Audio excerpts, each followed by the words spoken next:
Oke, ya. Selamat pagi teman-teman, Assalamualaikum warahmatullahi wabarakatuh.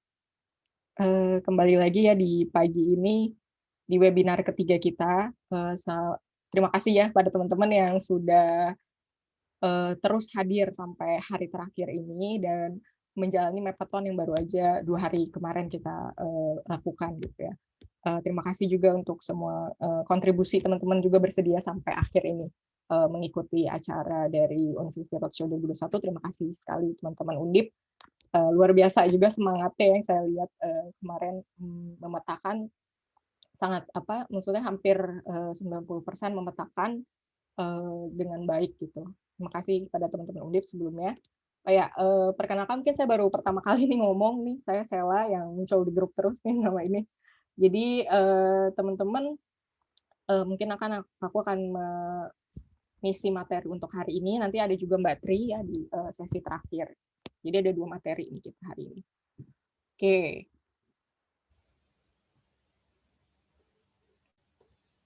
Nah, oke. Mungkin untuk rundown, hari ini, yaitu ada pengenalan OSM 3D building yang akan, aku jelaskan nanti, dan ada download data OSM. Nah, bagi mungkin teman-teman yang mau menggunakan data OSM atau melakukan pengolahan lagi nih, dari data OSM yang sudah teman-teman, petakan gitu ya, maupun nanti mau memetakan di daerah lain, nah itu bisa teman-teman nanti gunakan. Nah, ini ada caranya, yaitu, nanti akan dijelaskan oleh Mbak Tri ya di sesi terakhir. Dan kalau pengenalan OSM 3D Building mungkin ini hanya pengenalan saja dari saya, karena ini mungkin materi yang khusus disiapkan ya untuk, di Universitas Undip ini, karena mungkin, ada kaitannya dengan, kemah kerja ya katanya, beberapa, mahasiswa angkatan yang sedang kemah kerja ini sedang melakukan, ada hubungannya dengan 3D building. Nah, mungkin kita akan menjelaskan sedikit tentang, bisa nggak sih OSM data ini dijadikan 3D building. Nah, ini pengenalan aja ya, gitu. Jadi mungkin nggak banyak praktek juga di sini, nanti akan aku share, referensi untuk belajar lebih lanjutnya. Seperti itu, dan nanti juga ada pengumuman, pemenang Mappathon. Nah, bagi teman-teman nih yang, nunggu-nunggu nih siapa sih pemenang Mappathon, nanti akan kita share juga di akhir acara. Oke, ya untuk sesi tanya jawab sama ya, bisa bertanya di ahaslides.com/tanya-jawab, dan nanti juga ada pemanasan nih setelah ini, yaitu kita kuis lagi, mengenai tasking manager dan Mappathon nih. Kalau teman-teman yang kemarin melakukan Mappathon pasti insya Allah bisa menjawab, soal-soal ini. Ada sekitar 10 soal ya, jadi, nanti akan ada kuis lagi setelah ini. Dan ada hadiahnya juga, jangan khawatir. Oke, mungkin kita mulai aja nih ya, teman-teman bisa standby nih, mungkin lebih enak, online-nya, maksudnya join-nya itu lewat handphone, jadi jawabnya nanti sambil lihat soalnya di layar gitu. Jadi saya sarankan bisa pakai handphone juga untuk, menjawab dari AHA Slides, nanti yang akan, saya tampilkan sama seperti kemarin ya, tapi mungkin enaknya tuh jawabnya lewat handphone gitu, sambil lihat pertanyaannya di layar juga dan lihat leaderboard-nya di layar, laptop gitu. Oke. Nah, silakan teman-teman kita kuis dulu ya, supaya otaknya ini pagi-pagi ya agak sedikit kita pemanasan otak ya. Kita ingat-ingat kembali lagi nih 2 hari yang lalu kita udah belajar apa aja supaya nggak lupa. Silakan teman-teman join di quiz ahaslides.com/osm2. Monggo teman-teman sama kayak kemarin pakai nama asli ya, kalau bisa pakai nama asli supaya nanti bisa kita, hubungi yang menang gitu.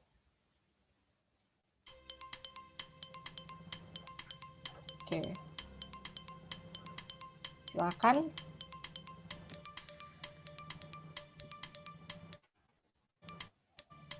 Supaya sambil ingat-ingat lagi ya materi-materi, yang hari kedua yang diajarkan oleh Mas Adityo. Nih, coba kita cek and read apakah masih ingat soal-soalnya seputar tasking manager dan ID editor.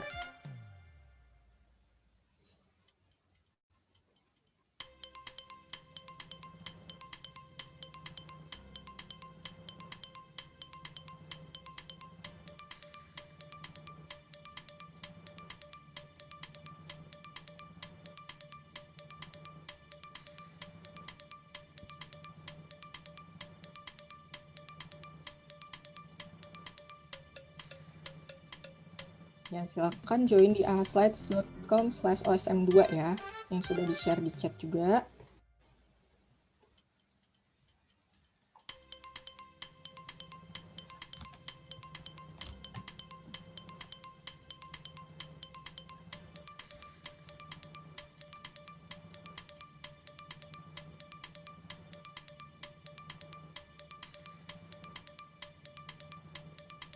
Dari pesertanya sudah 9 yang join, 91. Nah, yang baru join ahaslides nih baru 70-an ya. Ayo, 20 orang lagi masih ditunggu nih untuk join. Kuis terakhir nih, jangan sampai kelewatan.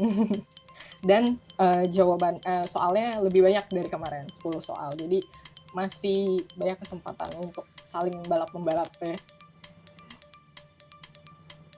Sama ya, jadi yang paling cepat yang jawab yang akan mendapatkan nilai paling tinggi gitu. Jadi nggak hanya benar, tapi yang paling cepat menjawab.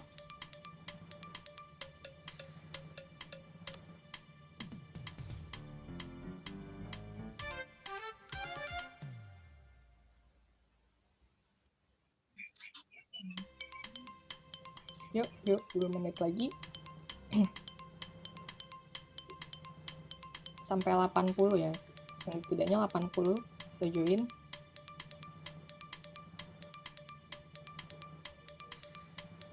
Oke, 3 orang lagi kita coba tunggu.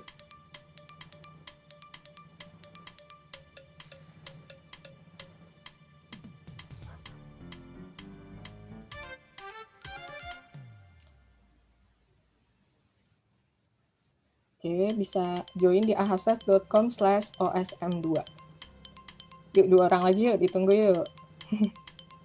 Ya, 1 orang lagi. Masuk.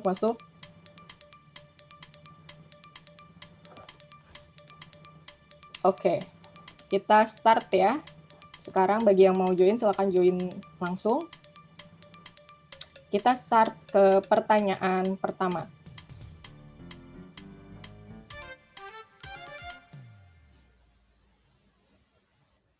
Alamat website Tasking Manager Indonesia versi 4 sekarang.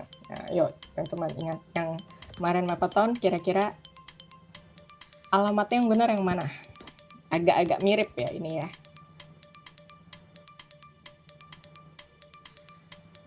Tiga, 2, 1. Ya, yang benar adalah task-indonesia.hotosm.org ya. Jadi masih ada yang hampir yang ketelingsuk nih task.hotosm.org. Nah, ini kalau task.hotosm.org ini adalah tasking khusus global. Jadi kalau teman-teman mau memetakan di negara lain, teman-teman bisa menuju ke task.hotosm.org, tapi yang khusus Indonesia kita ke task-indonesia.hotosm.org gitu ya. Jadi kalau teman-teman mau request tasking Indonesia pun bisa langsung ke timnya Indonesia gitu. Oke, kita lanjut pertanyaan kedua. Oh, leaderboard dulu. Ya, yang pertama adalah Azfa, yang kedua nih sama nih, Labib juga sama 89 ya. Dan ada Salma. Wah, Salma udah mulai lagi muncul di leaderboard. Oke, teman-teman masih ada 9 pertanyaan lagi, jadi jangan khawatir. Kita lanjut ke pertanyaan kedua.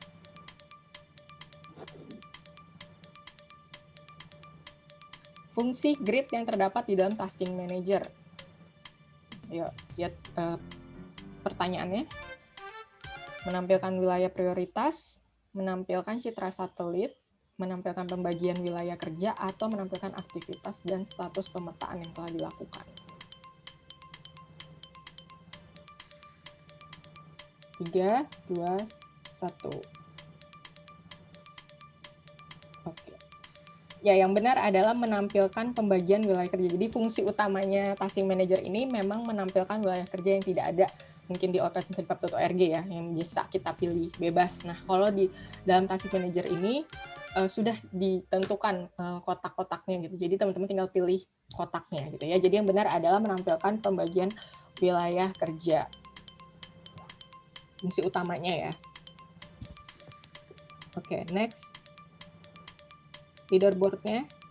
Ya, yang pertama ada Fahnevi, kedua Ridwan, dan yang sama nih Labib juga sama ini. Next, pertanyaan ketiga.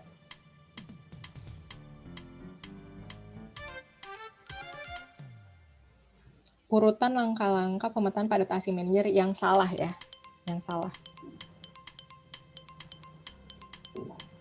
Silakan dibaca baik-baik.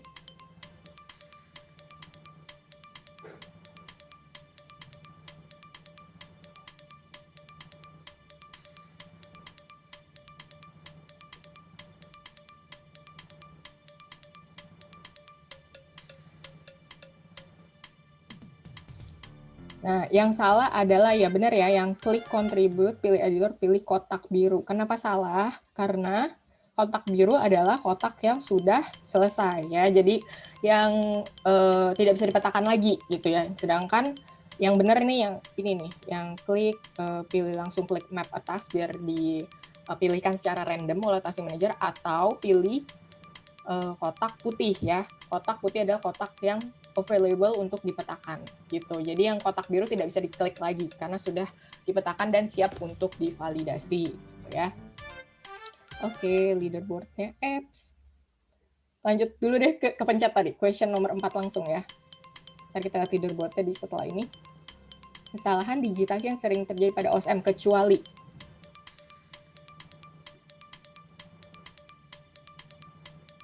Kesalahan yang sering terjadi pada OSM kecuali ya.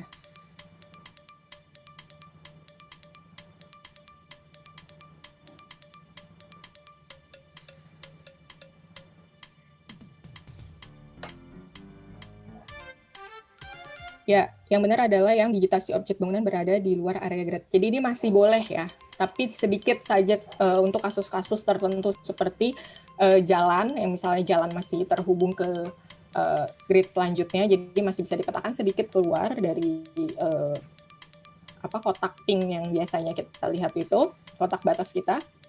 Dan untuk bangunan yang sedikit keluar dari batas itu bisa dipetakan sedikit gitu. Nah, jadi kesalahan yang umum itu ya seperti teman-teman lihat bisa ada persimpangan jalan yang tidak terhubung, bangunan menempel dengan jaringan jalan itu juga salah, dan bangunan tumpang tindih dengan bangunan lain itu juga salah ya teman-teman. Jadi harus dibenerin dulu sebelum kita upload. Lah, nggak bisa leaderboardnya nggak muncul, udah leaderboardnya terakhir, kepencet. Jika grid yang dipilih citranya tertutup awan dan ingin pindah ke grid lainnya, apa yang perlu dilakukan? Jika grid yang dipilih citranya tertutup awan, kita harus klik apa nih?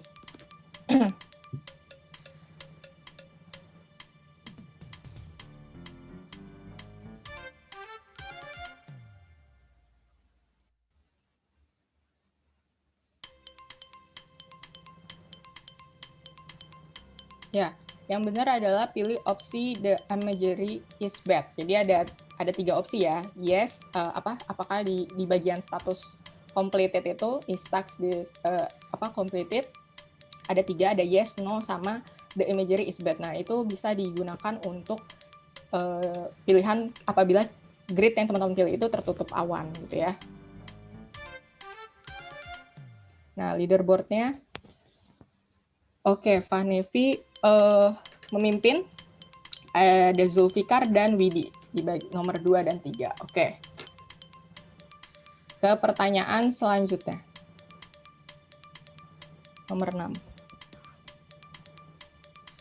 Grid berwarna biru bisa dipetakan oleh mappers. Ini benar atau salah?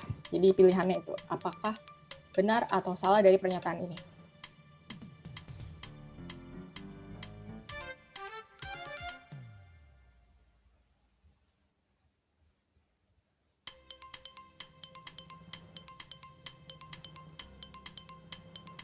Ya, salah ya. Jadi tadi sudah ada hint-nya ya di soal sebelumnya. Jadi yang warna biru itu tidak bisa dipetakan lagi ya. Jadi hanya bisa divalidasi oleh validator yang memang ada akses atau user yang bisa mengakses itu gitu. Jadi yang dipetakan itu yang warna putih. Oke, kita lihat leaderboard-nya. Oke, Fahnevi masih memimpin dan masih sama ya posisinya oleh Zulfikar dan Widi. Oke, masih ada 3 pertanyaan lagi.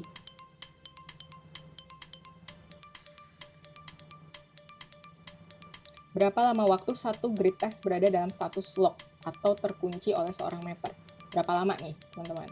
Kemarin udah dijelaskan ya sama Mas Adityo.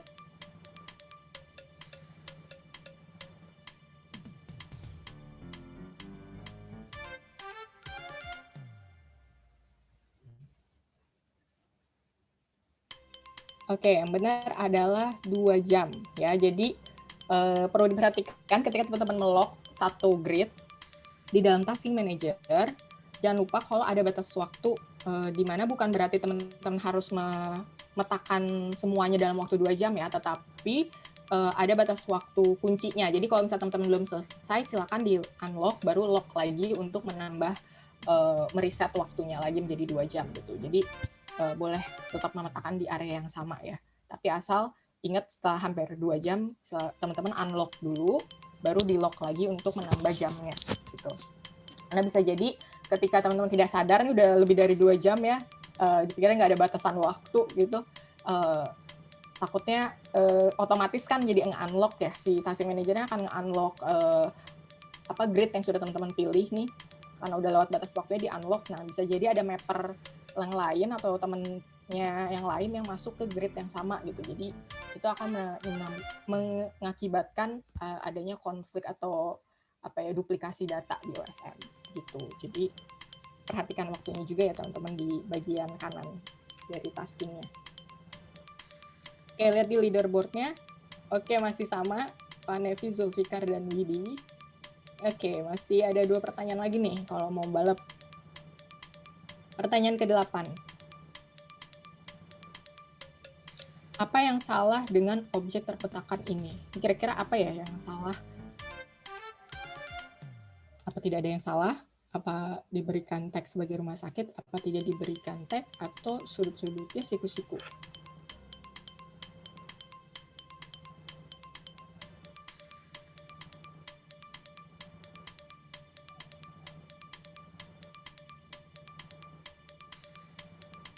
Ya, yang benar adalah tidak diberikan tag. Jadi teman-teman perhatikan tadi warnanya itu masih warna putih ya. Sedangkan objek yang sudah diberikan tag kalau di ID editor itu warnanya adalah merah klip-klip gitu. Ada kalau klip-klip kalau di select tuh dia sampingnya itu ada merahnya gitu ya. Kalau bisa dilihat tanpa dipilih pun dia tetap berwarna merah-merah tidak transparan gitu. Jadi itulah yang membedakan antara objek yang sudah diberikan tag sama yang belum diberikan tag gitu. Jadi lihat dari warna objeknya. Nah, tadi masih warna putih. Oke. Next, leaderboard-nya. Oke, The Zulfikar paling atas, 2 Widi dan 3 Misbah. Oke, pertanyaan terakhir. 9, sorry. Masih ada berarti 1 lagi. Apa perbedaan garis berwarna pink dan putih pada gambar berikut? Nah, ini tentang rapid ya. Apa perbedaan garis yang warna pink dan putih ya kalau di rapid? Rapid ID.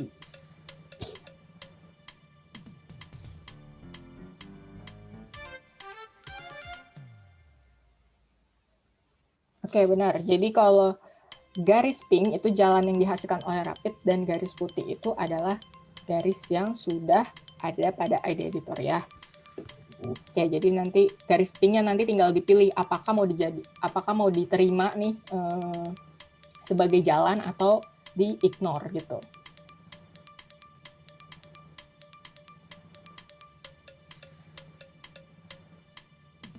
Ya, yang pertama Zulfikar, Misbah, dan Widi.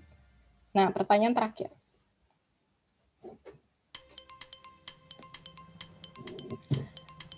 Saat menggunakan rapid, ketika sudah memastikan bahwa garis itu benar, maka opsi yang dipilih adalah apa ini? Ingat-ingat kalau kemarin tuh apa ya pilihannya? Apa use this feature, yes this is road, map this feature as road, atau ignore this feature?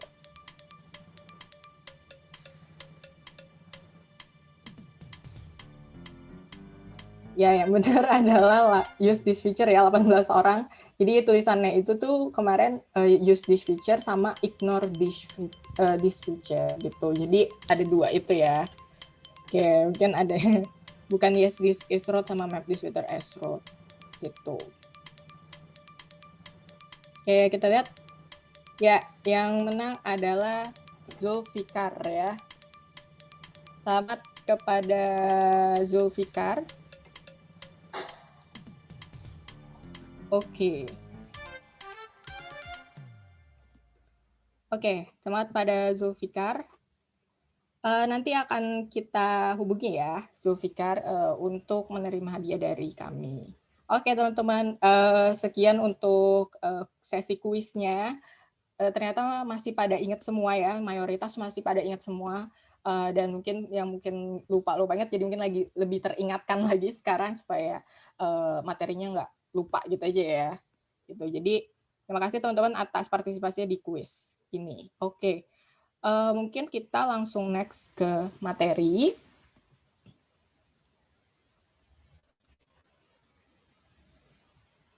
Oke, bentar saya cek dulu.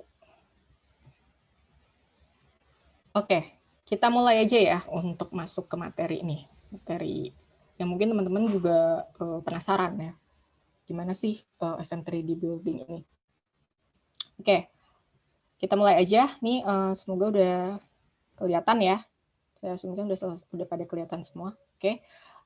Pengenalan tentang OSM 3D building. Nah, ini karena bersifat hanya pengenalan, jadi mungkin tidak terlalu banyak praktek, saya cuma ingin menjelaskan atau memberi mungkin informasi baru ya kepada teman-teman mengenai OSM 3D building. Jadi penggunaan OSM data untuk bisa nggak sih ditampilkan menjadi 3D gitu, tampilan 3D. Nah, mungkin teman-teman bisa nanti akan aku share juga ini materinya, mungkin yang di materi kemarin nanti akan aku update lagi ya mengenai si OSM 3D building ini. Jadi data OSM ini mungkin sangat memungkinkan ya untuk dijadikan tampilan 3D, di mana di OpenStreetMap.org mungkin tidak terlihat ya teman-teman, mungkin pas kemarin melakukan pemetaan nih di OpenStreetMap.org maupun di Tasking Manager gitu ya. Jadi kita hanya memetakan secara 2 dimensi ya kan, jadi hanya tapak bangunannya saja yang bisa kita tracing gitu atau kita digitasi, dan tampilannya ya hanya 2 dimensi, seakan-akan kita melihat dari atas gitu. Dan mungkin tidak terlalu detail juga tag yang kita berikan di ketika melakukan pemetaan sampai saat ini, yaitu hanya building yes gitu. Nah, mungkin banyak nih keperluan ke depannya yang kayaknya perlu deh untuk ditampilkan secara 3D atau pemetaan bangunan secara lebih detail. Nah, itu mungkin perlu software atau website eksternal yang mungkin bisa membantu teman-teman dalam membuat 3D OSM mapping ini. Mungkin bisa dicek di halaman Wikipedia OSM 3D, banyak banget software atau plugin yang akan membantu teman-teman untuk menambahkan atau membuat data dalam bentuk 3D, dan tutorialnya juga banyak sekali gitu. Dan sebenarnya aku pengen menjelaskan juga di materi ini khususnya itu cara yang paling mudah yang bisa teman-teman lakukan ketika melakukan pemetaan di osm.org ya, ataupun di tasking sama aja. Ketika pemetaan di OpenStreetMap.org-nya sendiri, teman-teman bisa membantu dengan menambahkan tagging atau teks ya, yang kemarin teman-teman pilih nih. Kalau kemarin teman-teman hanya klik building, habis itu udah nih selesai. Nah, sebenarnya teman-teman bisa melakukan atau menambahkan atribut yang lebih detail lagi, itu seperti misalnya bangunannya berapa tingkat, building levelnya, atau tinggi bangunannya, height-nya berapa, nah berapa meter gitu ya misalnya. Nah, itu sebenarnya memang perlu pengetahuan atau seperti perlu tahu kondisi nyata dari si bangunan itu. Nah, karena mungkin kita kemarin melakukan pemetaan jarak jauh nih ya, pemetaan jarak jauh yang kita nggak tahu juga areanya, kita kan memetakan area Lampung nih, kita nggak tahu nih sebagai misalnya orang Semarang, saya nggak tahu building-building yang di Lampung itu atau bangunan di Lampung itu tuh punya level berapa. Nah, nggak apa-apa gitu. Jadi itu hanya sekedar untuk menginformasikan, oh ada berapa banyak bangunan di sana. Tapi untuk pemetaan secara detail nih, kalau misalnya teman-teman mau melakukan pemetaan lagi di areanya teman-teman, misalnya di kampus atau di dekat rumah, atau misalnya rumah teman-teman, itu bisa banget ditambahin atribut seperti mungkin material bangunannya, itu pakai apa, atau misalnya roof shape-nya tuh kayak bentuk atapnya gitu. Nah, itu seperti apa? Nah, itu bisa banget teman-teman petakan di openstreetmap.org langsung gitu ya. Nah, aku akan kasih tahu gimana caranya untuk nambahin tagging itu. Jadi yang paling mudah dulu nih mau kita kasih tahu ke teman-teman gitu.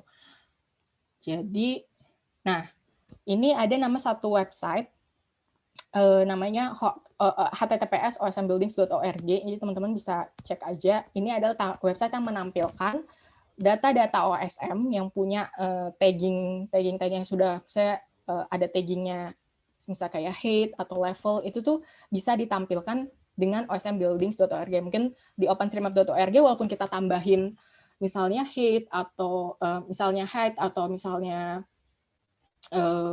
levels, itu nggak kelihatan, maksudnya dia tetap aja 2 dimensi. Nah, karena memang openstreetmap.org atau osm.org ini tidak mensupport ya, website-nya itu tidak mensupport untuk menampilkan datanya secara 3D. Nah, mungkin ini salah satu website alternatifnya yaitu osmbuildings.org gitu. Jadi teman-teman bisa cek di situ dan mungkin bisa cek nih misalnya di kampusnya teman-teman apakah sudah ada yang memetakan atau menambahkan atribut seperti tinggi atau lantai gitu. Nah, mungkin bisa cek di sini. Gitu. Ini website alternatif ya, teman-teman. Tapi tetap memetakan OSM-nya, memetakan objeknya tetap di osm.org. Ini hanya untuk menampilkan saja dari atribut 3D yang teman-teman masukkan. Nah, mungkin flashback lagi nih ke materi yang pertama Mas Hari kemarin ya, sudah pernah menjelaskan tentang key dan value. Nah, ini di OSM ini kan juga aku ingatkan lagi ya, ada yang disebut dengan tag, di mana kita bisa menentukan informasi apa aja yang ada di objek tersebut, yang dimana terdiri dari key dan value. Key-nya itu informasi umum, kayak contohnya nama, terus building roof, kayak contoh ini sebelah kiri nih, di sebelah kiri nih, key, ini semuanya key, yang sebelah kanan adalah value, yaitu informasi yang lebih spesifik lagi. Misalnya address city-nya, key-nya adalah address city, value-nya adalah yang kita isi ya, yang spesifiknya apa, DKI Jakarta gitu, dia masuk kota Jakarta. Address full-nya apa, nah kita masukin lagi address alamat full-nya, misalnya Jalan Metro Duta Pondok Indah dan lain-lain. Dan juga yang misalnya building, kita mau menambahkan value-nya misalnya hospital, oh ini menandakan itu adalah rumah sakit. Nah, sama seperti yang teman-teman kemarin sudah petakan, tapi teman-teman meletakkannya hanya building yes, hanya memberikan informasi kalau bangunan itu adalah bangunan umum. Jadi building yes itu udah cukup informasi yang menurutku adalah informasi yang sangat cukup untuk membedakan dengan objek lainnya kalau itu adalah bangunan gitu. Nah, ini teman-teman bisa loh menampilkan atau menambahkan data atribut sebanyak ini, maksudnya sedetail ini tuh bisa banget kalau memang teman-teman tahu ya tentang objek tersebut, sangat tahu tentang objek tersebut atau pernah melakukan survei sebelumnya gitu. Jadi jangan sampai salah menambahkan data di OSM. Nah, ini mungkin akan aku jelaskan lagi bagaimana menambahkan data-data ini nih di ID editor gitu. Nah, mungkin akan sekilas sebelum kasih tahu caranya, mungkin aku kasih sekilas tentang tag-tag apa aja sih yang esensial ya untuk menampilkan datanya ini dalam bentuk 3D. Yang pertama itu adalah height atau tinggi. Height-nya ini tuh adalah tinggi dari tanah ya, dari bangunan itu, bangunan yang dari tanahnya ya, diukur dari tanahnya sampai paling atas. Bisa jadi sampai antenanya juga dihitung dan pokoknya yang ada di atas atapnya itu juga tetap dihitung. Jadi itu dianggap height bangunan ya, total dari tinggi si bangunan tersebut. Jadi dari tanah sampai atas, sampai atapnya. Nah, itu untuk height. Nah, ada juga mean height. Itu artinya nih kalau misalnya ada 2 bangunan kayak gini dan ada bangunan nih yang melayang gitu ya di kayak jembatan penghubung antara 2 bangunan ini misalnya. Nah, jadi mean height itu adalah tinggi dari tanah sampai dasar dari bangunan yang melayang ini gitu. Jadi mean height-nya itu misalnya 10 meter. Nah, dari tanah sampai bawahnya bangunan itu, dasar bangunan yang melayang ini adalah 10 meter. Dan misalnya dari dasar sampai atapnya itu 3 meter. Nah, berarti teman-teman tetap harus menambahkan height bangunan, yaitu sebanyak total dari tanah sampai atap, yaitu 13 ya. Jadi 10 dari tanah sampai dasar, tambah 3 meter misalnya dari dasar sampai atap. Itu dasar bangunan sampai atap. Jadi 13 meter itu adalah total untuk satu building part ini. Kita sebutnya building part ya. Jadi ini misalnya satu bangunan, tapi ini adalah part of building-nya gitu. Jadi seperti ini contohnya. Jadi min height-nya misalnya berapa, tinggal di total aja ya, sesuai dengan keadaan yang realnya gitu. Nah, selain yang berhubungan dengan tinggi nih, ada juga building levels, di mana itu adalah tingkat bangunan gitu. Tingkat bangunan dari ada berapa tingkat di situ, apakah satu, dua, atau berapa. Nah, biasanya default-nya itu adalah satu, dianggap levelnya itu satu. Kalau kita nggak nambahin kayak misalnya 2 atau 3, nah biasanya kita tambahin levelsnya itu kalau memang ada tingkatnya, misalnya 2 atau 3 gitu. Tapi default-nya akan ditampilkan di 3D building-nya itu adalah satu gitu. Punya lantai dasar doang ya, kayak gitulah. Nah, yang building min level ini juga sama. Nah, jadi misalnya sudah ke skip-nya berapa. Jadi min level, building min level-nya ini misalnya untuk ini dia ke skip berapa lantai? 1, 2, 3, 4, 5. Jadi min levelnya itu adalah 5 karena dia sudah skip 5 lantai ini dari tanah. Nah, baru yang min levelnya levelnya itu di sini tetap ditaruh 2 itu. Building level 7 ya. Jadi total dari level bangunannya gitu. Tapi tetap ditambahkan min level. Ini untuk khusus yang bangunan ini ya, bangunan yang melayang gitulah istilahnya. Gitu. Tapi kalau untuk yang normal seperti ini ya tinggal dimasukkan saja sesuai dengan yang nyatanya gitu ya. Sorry sebentar, saya mau ngecas sedikit. Oke.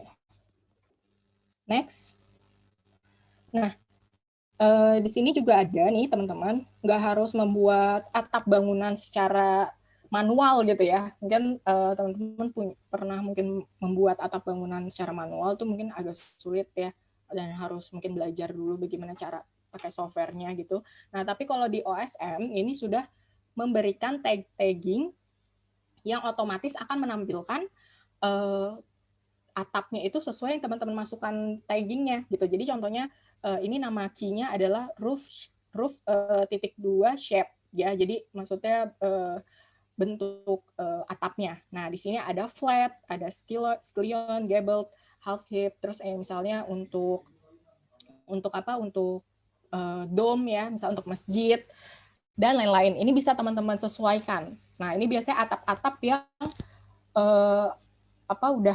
udah umum ya, yang dilihat kita lihat di bangunan-bangunan sekitar kita gitu. Jadi pastikan teman-teman lihat kalau mau nambahin atap bisa banget, jadi bisa lebih bagus gitu kelihatannya di OSM Buildings tadi, di osmbuildings.org tadi. Jadi udah ke bentuk atapnya sesuai dengan yang teman-teman masukkan ya gitu. Teman-teman tambahkan atributnya di sini, tag-nya. Itu. Jadi ini juga salah satu. Nah, itu teman-teman bisa cek aja ya langsung di ininya OpenStreetMap, wiki OpenStreetMap-nya. Ini aku udah taruh juga referensinya di situ. Jadi kalau mau baca-baca lagi silahkan. Nah, atribut atap lainnya ini juga ada roof orientation ya untuk orientasi atapnya. Terus ada juga roof height-nya. Roof height-nya ini nih kayak tinggi atap ya. Jadi misalnya atapnya lebih tinggi lagi. Nah, itu semuanya itu dalam bentuk meter ya. Jadi semua angka yang teman-teman masukkan yang berhubungan dengan height itu adalah dalam satuan meter gitu. Jadi teman-teman silakan masukkan kira-kiranya berapa itu. Kalau misalnya tahu. Dan ini juga sebenarnya akan juga mempengaruhi tampilan di ininya ya, di 3D building-nya gitu. Ada juga roof angle-nya, roof levels-nya,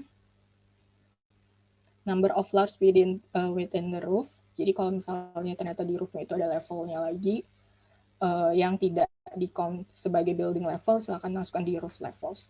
Dan juga ada roof direction. Apakah direction-nya itu khusus yang kayak punya menurun, misalnya tuh apakah direction-nya ke depan atau ke belakang gitu. Nah, itu semua ada pilihannya ya di dalam tag-nya itu tuh bisa dipilih. Jadi nggak manual sih. Mungkin teman-teman bingung gitu, maksudnya diisi apa ya bahasa Inggrisnya, itu jangan takut, di situ nanti bisa teman-teman pilih, ada pilihannya gitu, bisa dipilih. Nah, ini juga ada building color. Nah, mungkin tadi bisa dilihat, nanti aku akan share lagi tentang SM Buildings-nya, tampilannya seperti apa. Nah, itu ada color, di mana teman-teman bisa mengisi warnanya itu dalam pakai kode warna ya. Kode warna bisa teman-teman masukkan. Ada juga roof color-nya buat atap. Tapi biasanya ini juga akan pengaruh ke material. Jadi ada material-material yang umum kayak batu bata itu biasanya coklat, atau misalnya genteng ya, materialnya warnanya juga coklat kayak gitu. Jadi color-nya ini tuh juga terpengaruh oleh material yang kita pilih ketika mengisi tag di OSM gitu. Jadi material ini juga berpengaruh, dan macam-macam materialnya itu juga bisa teman-teman pilih langsung ketika mengisi di osm.org-nya gitu. Nah, ini misalnya contohnya adalah tampilan OSM building satu bangunan yang belum misalnya baru kita bikin building ya, sih kayak contohnya yang warna putih ini. Tapi saya mau kasih contoh sih yang ini ya. Cuman yang kalau misalnya yang belum sama sekali diisi atribut 3D-nya, nanti dia warnanya seperti ini, putih polos gitu. Ya, seperti yang sebelah-sebelah sini gitu. Nah, ini teman-teman bisa lihat 3D-nya di osmbuildings.org. Oke. Nah, bagaimana sih melakukan perubahan pada bangunannya? Nah, yang pertama, pastikan teman-teman sudah login terlebih dahulu ya di ininya. Sudah login, habis itu tinggal menuju area yang ingin diganti bangunannya. Nah, misalnya sudah dipilih nih, baru teman-teman langsung klik edit. Gitu. Jadi gampang banget ya. Pastiin teman-teman udah login dulu, habis itu pilih bangunannya, misal area bangunannya itu ada di mana. Nah, lalu klik edit di bagian atas gitu. Jadi kalau misalnya belum dipetakan bagaimana Mbak? Ya tinggal dipetakan seperti biasa gitu ya. Jadi tinggal didigitasi lagi, digitasi dulu gitu untuk bangunan yang misalnya masih kosong di sini. Nah, ini kalau saya contohnya yang sudah ada, tapi mau saya tambahkan atributnya gitu. Jadi atributnya ini mau kita tambahkan di bagian edit feature. Tuh. Nah, ini mode edit ya. Seperti ID editor yang sudah teman-teman pelajari gitu. Nah, kalau misalnya sudah dalam ID editor, gimana sih nambahin tag-nya? Karena saya kemarin misalnya lihat itu cuma ada dua yang saya mau isi tuh nggak ada gitu. Yang mau saya isikan key-nya itu belum ada Mbak gitu. Itu gimana? Nah, caranya itu sebentar ya, ini pakai GIF soalnya. Kita tunggu. Oke. Nah, jadi caranya itu klik ke objek yang kita pengen edit sama seperti tadi ya. Pastikan sudah muncul nih fiturnya. Nah, ini teman-teman bisa masukkan misalnya yang sudah ada level. Levelnya tinggal dimasukin 3. Kalau belum ada, silakan teman-teman agak scroll lagi ke bawah. Di bagian teks itu ada tanda plus, di mana teman-teman bisa nambahin misalnya building roof shape gitu ya. Misalnya roof shape. Nah, teman-teman tinggal pilih nih di bagian ini mau pilih yang jenis apa gitu misalnya. Terus udah deh tinggal teman-teman save dan berikan komen lalu upload gitu. Jadi hanya itu aja ya. Jadi teman-teman kalau di ID editor jangan bingung kalau misalnya ternyata key yang kita pengen, key dan value yang mau kita masukkan nggak ada pilihannya, teman-teman bisa agak scroll ke bawah ke bagian edit feature-nya, lalu tinggal tambahkan apa yang mau teman-teman masukkan, apakah mau building height atau building level. Building level sudah ada ya, building level itu udah defaultnya, atau roof shape gitu ya, apa roof material. Nah, itu tinggal di bagian tagging ini. Jadi bagi yang udah banyak nih, biasanya berarti usernya sudah menambahkan banyak. Langsung nih di bagian kita klik aja tanda plusnya buat nambahin key dan value yang sesuai sama panduan ya, referensi dari tagging guidelines-nya gitu. Seperti itu. Jadi tinggal langsung di save, dan ditunggu perubahannya di osmbuildings.org gitu. Jadi teman-teman tinggal tunggu aja. Dan perlu disclaimer ya, ini perubahan yang teman-teman sudah tambahkan di OSM ini tidak langsung bisa dilihat di osmbuildings.org, butuh waktu sekitar kalau saya kemarin sih 2 harian gitu. Jadi agak lama ya rendering dari osmbuildings.org-nya gitu. Jadi kita hanya bisa menunggu beberapa hari sampai terlihatlah hasil tagging yang sudah kita tambahkan itu gitu. Nah ini sebenarnya nggak terlalu kelihatan ya karena tadi saya pilih hip nih, tapi height-nya itu belum saya tambahin gitu, jadi agak mendelep. Tapi di sini kita bisa lihat ada gradasi atau ada shadow-nya ya yang menandakan kalau dia ini adalah 3D atapnya gitu. Jadi karena butuh waktu lama gitu, jadi mungkin agak susah kelihatan kalau kita ada perubahan, kita harus tunggu lagi beberapa hari lagi gitu. Jadi itulah simple tapi agak lama gitu kelihatan hasilnya gitu ya. Nah, kalau teman-teman sudah menambahkan level juga di sini bisa kelihatan ada ada ini ya, ada seperti 1 2 3 kayak ada tiga row dari jendela ini yang menandakan oh itu ada level, tingkatnya itu ada tiga tingkat di bangunan ini. Nah, beda sama yang warna putih ini ya, masih putih polos yang tidak menandakan itu ada berapa level, itu tidak ada dan tidak punya atap ya. Itu bisa dilihat dari situ. Ini adalah tampilan polosnya dibandingkan dengan yang tampilan tadi ini yang udah diberikan level ataupun roof shape dan juga roof materialnya gitu. Jadi warnanya itu ada warnanya gitu ya. Ini yang dilihat dari yang ditampilkan dari roof materialnya gitu. Oke. Nah, mungkin ada juga software bangunan 3D lainnya yang open source yang mungkin sangat menarik ya untuk dipelajari, yang sudah pernah kita sampaikan di webinar kita sebelumnya, yang teman-teman bisa kalau pengen lebih tahu lebih lanjut lagi, teman-teman bisa nonton di tutorial di channel YouTube OpenStreetMap Indonesia. Itu kebetulan masih paling atas ya, videonya masih paling baru gitu. Jadi silakan teman-teman menuju ke YouTube OpenStreetMap Indonesia. Di sana sudah dijelaskan oleh Mas Vicky ya, salah satu anggota kita, yaitu mengenai Blender. Mungkin teman-teman udah ada yang pernah pakai sebelumnya atau mungkin masih baru ya. Silakan teman-teman nonton aja karena di situ akan dijelaskan lebih lengkap lagi secara teknis ya bagaimana penggunaan Blender ini gitu. Jadi teman-teman nih nanti ke depannya mau misalnya untuk urban 3D mapping atau yang lainnya, ini sepertinya ini software ini sangat menarik ya untuk dipelajari dan open source juga. Jadi teman-teman gratis nih pakai software ini. Nah, mungkin aku agak kasih sneak peek sedikit ya mengenai Blender ini, apa yang disampaikan di webinar ini. Yang pertama ini tentang Blender, ini ada dijelaskan kalau misalnya di Blender ini kita bisa memilih lokasinya dan base map-nya itu misalnya menggunakan citra satelit gitu ya. Citra satelitnya itu sudah disediakan, kita tinggal pilih-pilih aja. Dan juga bisa menambahkan data elevasi yang mungkin tadi tidak bisa kita tambahkan di osmbuildings.org gitu. Jadi di sini softwarenya ini bisa menambahkan data elevasi ya dari SRTM yang bisa teman-teman pilih sendiri gitu. Karena mungkin geodesi kan lebih detail ya, harus ada elevasinya gitu. Jadi mungkin teman-teman bisa pakai opsi si Blender ini gitu.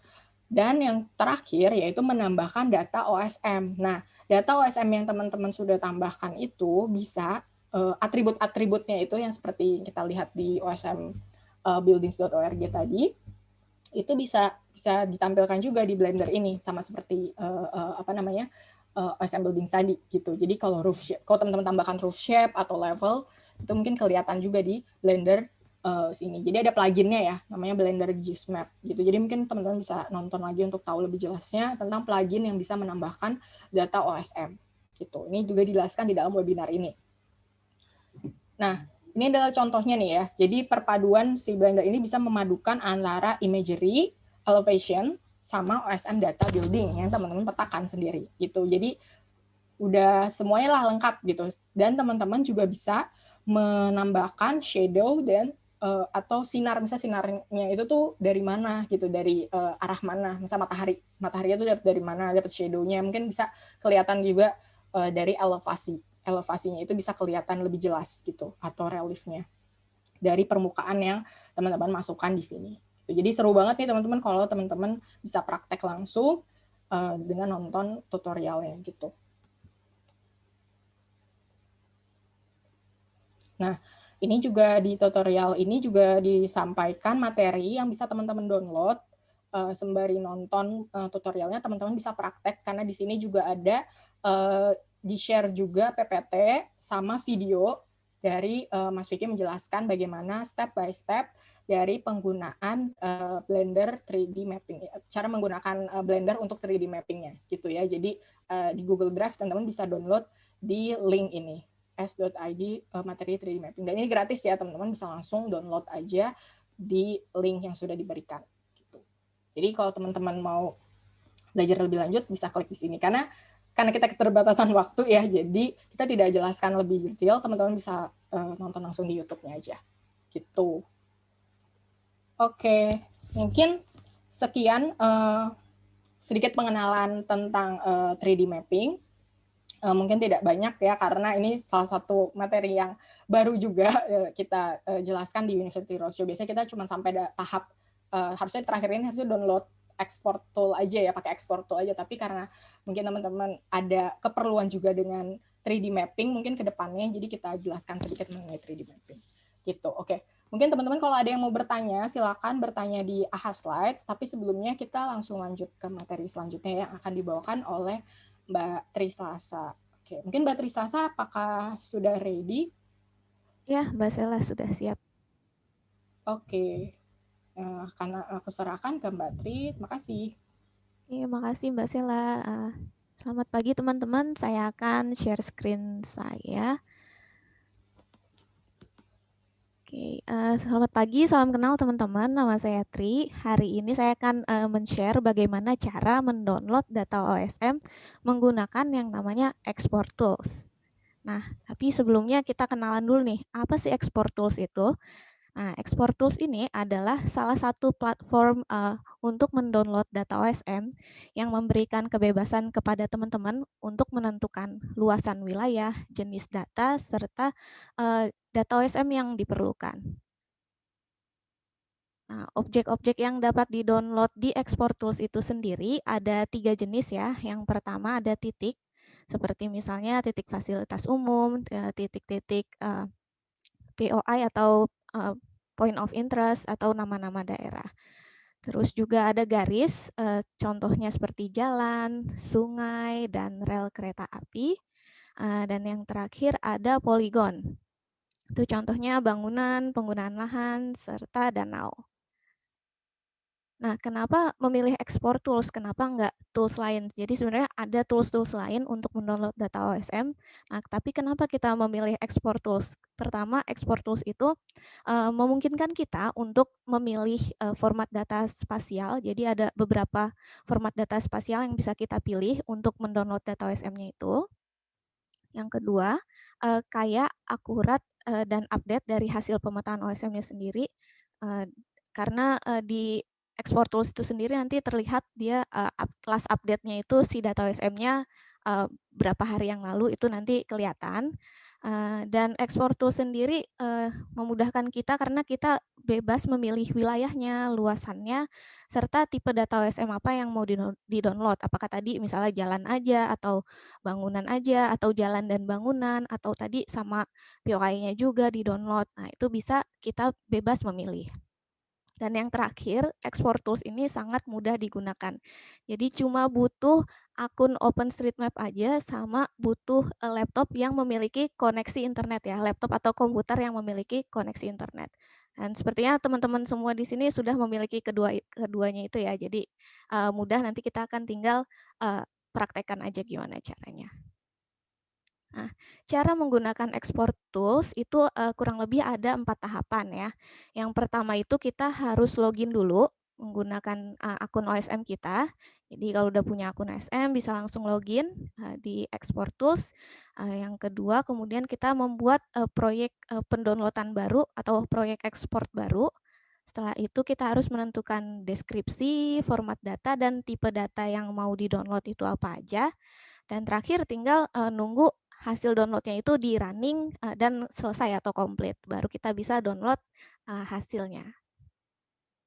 Oke, kita mulai dengan step yang pertama, yaitu login menggunakan akun OSM. Caranya pergi ke halaman Export Tools, yaitu di export.hotosm.org.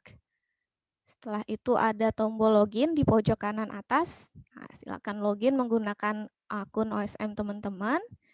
Habis itu kalau misalnya ini pertama kali teman-teman mendownload menggunakan Export Tools, nah teman-teman harus memasukkan email teman-teman terlebih dahulu ya, yang aktif ya, jadi supaya bisa memverify email email teman-teman. Jadi masukin email yang aktif dulu, habis itu tunggu mereka mengirimkan email seperti ini ya. Nah nanti bisa diklik linknya supaya bisa login dan mulai mendownload data OSM menggunakan Export Tools. Oke, kurang lebih seperti ini ya. Step-stepnya, masukin email, submit, cek email, klik link yang dikirimkan oleh si Export Tools. Ya, klik login, login pakai akun OSM, masukin email, submit, habis itu cek inbox masing-masing supaya bisa klik link untuk memverifikasi akun teman-teman buat mendownload data di Export Tools seperti ini. Oke, seperti itu langkah pertama. Jadi kalau udah login, nanti di pojok kanan atasnya berubah jadi logout ya, karena sudah login. Ya, seperti ini kurang lebih ya. Jadi pojok kanan atas logout, dan bisa langsung membuat eksportan baru atau proyek baru untuk mendownload data OSM. Oke, kita coba langsung praktekkan aja ya. Jadi di sini Export Tools, export.hotosm.org. Di sini alamatnya. Oke, kalau sudah login nanti di pojok kanan atas tulisannya logout, sudah bukan login lagi ya, tapi logout. Nah, sudah login.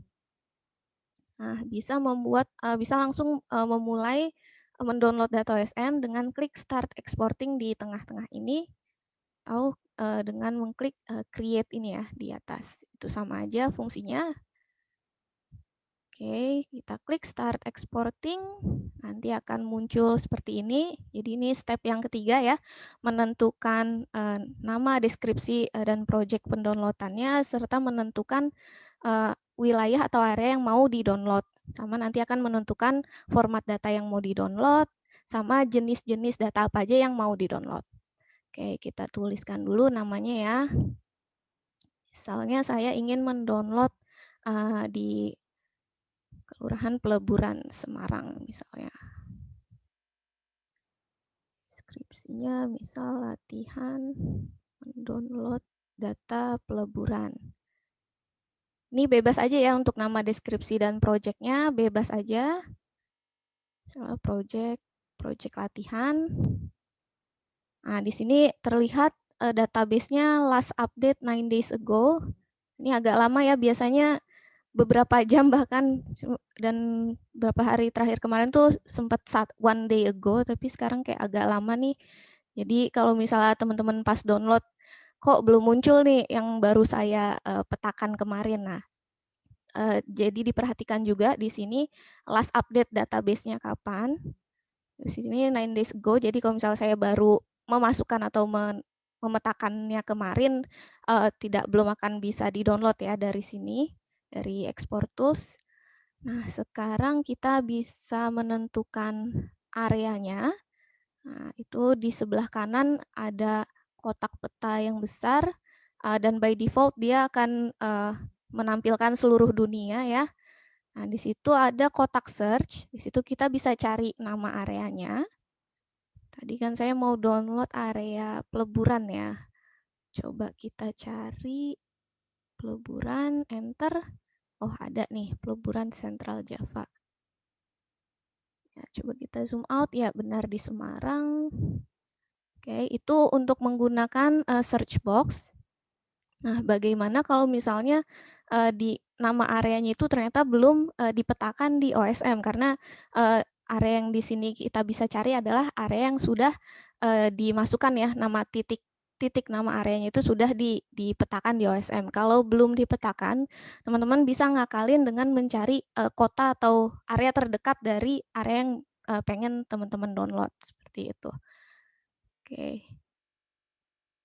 Bisa dicari dengan kota terdekatnya, terus bisa di-scroll-scroll, geser-geser, gesernya seperti biasa ya, pakai mouse di-drag aja. Oke, bisa zoom in dan zoom out juga. Nah, itu tadi untuk kolom search.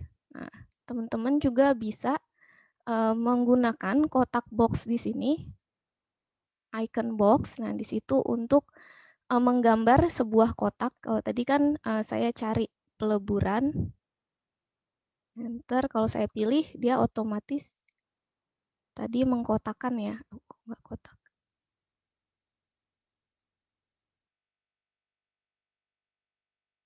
Coba ulang. Coba kita tembalang.